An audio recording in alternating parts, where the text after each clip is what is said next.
Assalamualaikum warahmatullahi wabarakatuh. Perkenalkan, nama saya Anis Basir Muzayana. Saya dari Prodi Ilmu Seni dan Arsitektur Islam. Di sini saya akan menjelaskan tentang maf'ul kiswah, yaitu tentang aswaja, yang mana di sini terdapat 4 poin. Yang pertama ialah ijtihad, yang kedua ialah bermazhab, yang ketiga ialah keharusan bermazhab, yang keempat ialah pengertian dari taklid, talfiq, ittiba serta tarjih.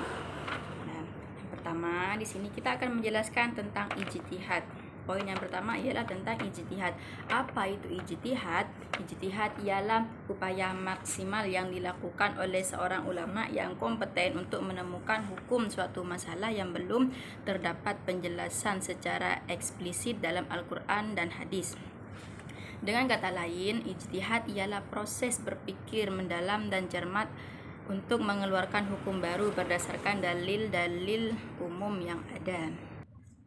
Tujuan ijtihad ialah ada beberapa tujuan, yaitu ada 3. Yang pertama ialah menyelesaikan masalah hukum baru, yaitu ijtihad digunakan untuk menjawab pertanyaan-pertanyaan hukum yang muncul akibat perkembangan zaman dan situasi sosial yang baru. Yang kedua ialah untuk menjaga relevansi Islam, yaitu dengan ijtihad hukum Islam dapat terus relevan dan menjawab tantangan zaman. Yang ketiga ialah memperluas pemahaman terhadap Islam. Ijtihad membantu umat Islam untuk memahami Islam secara lebih mendalam dan luas.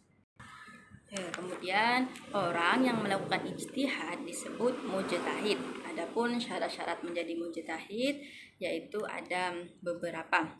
Yang pertama ialah harus menguasai ilmu dasar Islam. Dan adapun juga tujuan ijtihad yang lain ialah menjaga kemaslahatan umat, yaitu semua hukum Islam pada dasarnya bertujuan untuk menjaga kemaslahatan umat. Ijtihad dilakukan untuk memastikan bahwa hukum yang diterapkan selalu membawa manfaat bagi masyarakat. Tujuan selanjutnya juga ialah menyelesaikan hukum dengan perkembangan zaman. Hukum Islam bersifat dinamis dan dapat disesuaikan dengan perkembangan zaman. Ijtihad memungkinkan hukum Islam tetap relevan dalam menghadapi tantangan zaman modern. Nah, adapun tadi syarat-syarat menjadi mujtahid yaitu ialah harus menguasai ilmu agama secara mendalam. Seorang mujtahid harus memiliki pemahaman yang sangat baik tentang Al-Quran, hadis dan ilmu-ilmu pendukung lainnya. Yang kedua ialah harus memiliki kecerdasan dan kemampuan berpikir kritis. Seorang mujtahid harus mampu menganalisis berbagai dalil, menyusun argumen yang kuat, dan mengambil keputusan yang tepat. Yang ketiga ialah harus memiliki akhlak yang baik. Seorang mujtahid harus memiliki akhlak yang mulia dan takut kepada Allah.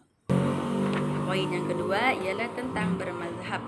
Apa itu bermazhab? Bermazhab ialah suatu tradisi di mana seorang muslim mengikuti pendapat atau mazhab dari seorang ulama atau imam yang diakui keilmuannya. Ini seperti mengikuti suatu panduan atau jalan dalam memahami dan menjalankan hukum-hukum Islam. Dalam bermazhab, kita harus mengikuti pendapat ulama. Seorang yang bermazhab akan mengikuti pendapat atau fatwa dari seorang ulama atau imam tertentu dalam hal hukum-hukum Islam. Yang kedua juga kita harus berpegang pada mazhab. Mereka akan berpegang pada mazhab tersebut dalam berbagai persoalan fikih seperti ibadah, muamalah, dan hukum keluarga. Kemudian juga tidak melakukan ijtihad secara mandiri. Umumnya orang yang bermazhab tidak melakukan ijtihad secara mandiri, melainkan bertawakal pada hasil ijtihad yang telah dilakukan oleh para imam bermazhab. Kemudian poin yang kedua ialah mazhab yang ada 4. Di dalam Islam kita memiliki 4 mazhab, yaitu mazhab Hanafi, mazhab Maliki, mazhab Syafi'i, serta mazhab Hambali. Mazhab Hanafi didirikan oleh Imam Abu Hanifah.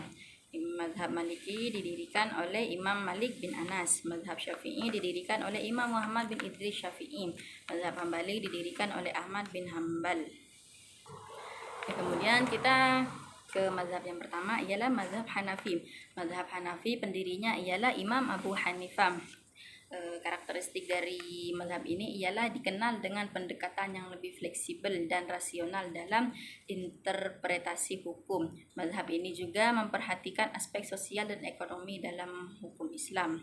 Wilayah penyebaran yang banyak menganut mazhab Imam Hanafi ini ialah berkembang di daerah Irak, kemudian menyebar ke wilayah Asia Tenggara, India, dan sebagian besar di wilayah Turki. Yang kedua ialah mazhab Maliki. Pendiri dari mazhab Maliki ialah Imam Maliki bin Anas. Karakteristik dari mazhab ini ialah sangat menjunjung tinggi hadis Nabi sebagai sumber hukum. Pendekatan mereka cenderung lebih literal dalam memahami teks-teks agama.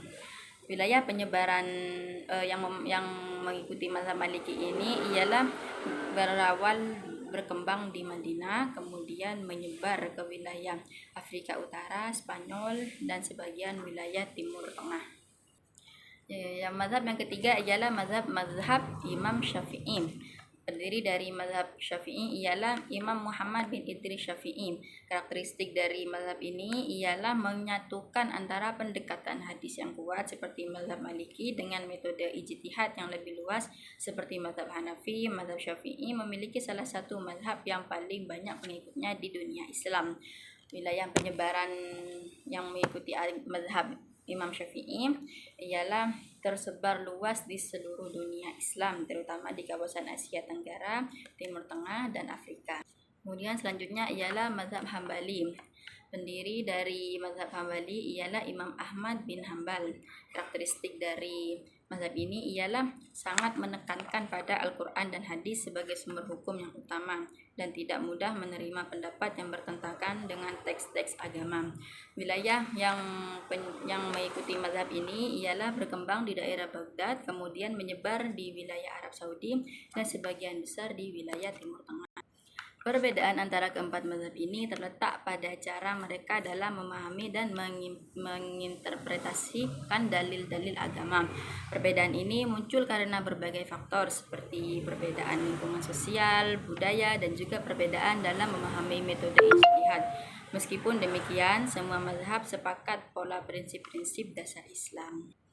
Kemudian poin yang ketiga ialah keharusan bermazhab. Di sini ada beberapa poin. Yang pertama ialah mudah memahami hukum, yang kedua menjaga persatuan umat, yang ketiga menjaga kemurnian ajaran agama Islam. Yang pertama, mengapa kita harus bermazhab? Dari sini akan kita jelaskan. Alasan yang pertama ialah agar kita mudah memahami hukum.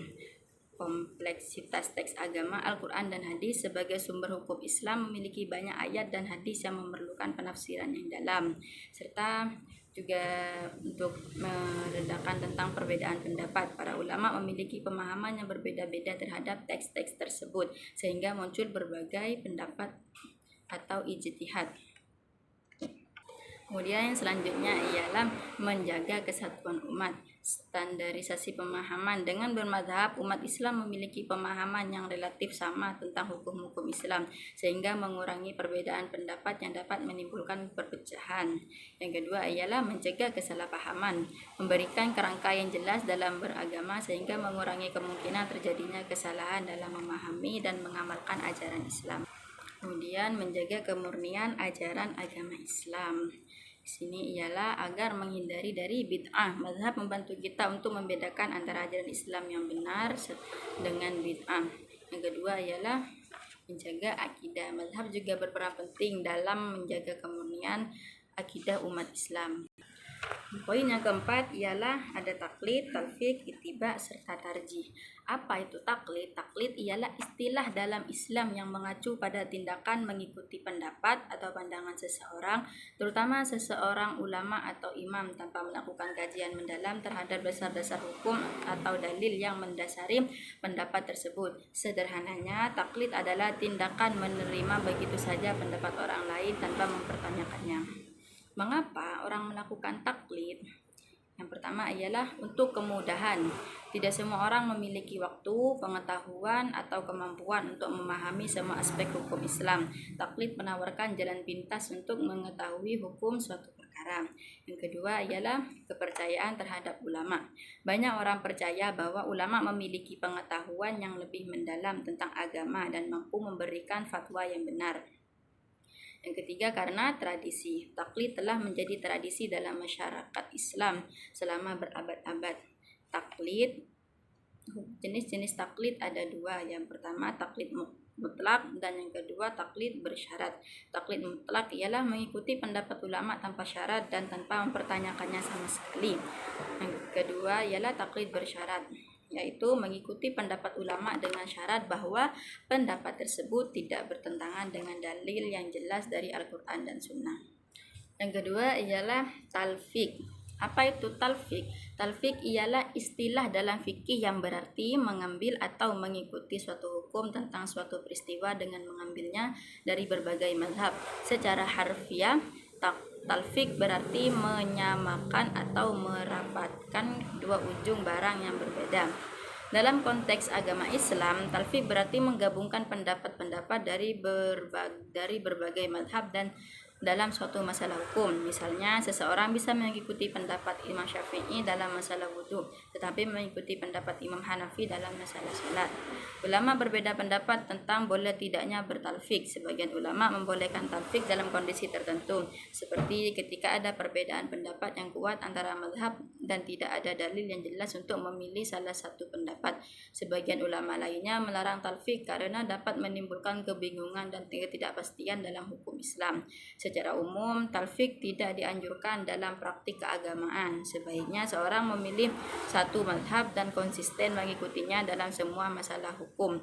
Namun, jika ada perbedaan pendapat yang kuat antara bermazhab, seseorang dapat berkonsultasi dengan ulama yang ahli untuk mendapatkan penjelasan yang lebih jelas. Selanjutnya ialah ittiba. Apa itu ittiba? Ittiba adalah konsep dalam Islam yang berarti mengikuti atau menetapi suatu pendapat atau ajaran.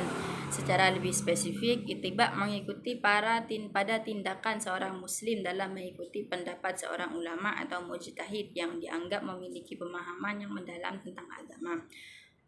Apa tujuan utama dari ittiba? Tujuan utama ialah untuk mencapai kesatuan umat. Dengan mengikuti pendapat ulama yang telah disepakati, diharapkan umat Islam dapat bersatu dan tidak terpecah belah dalam memahami dan menjalankan ajaran agama. Yang kedua ialah untuk menghindari kesalahan dalam beribadah. Dengan mengikuti pendapat ulama yang ahli, seseorang muslim dapat terhindar dari kesalahan dalam menjalankan ibadah dan amalan-amalan lainnya.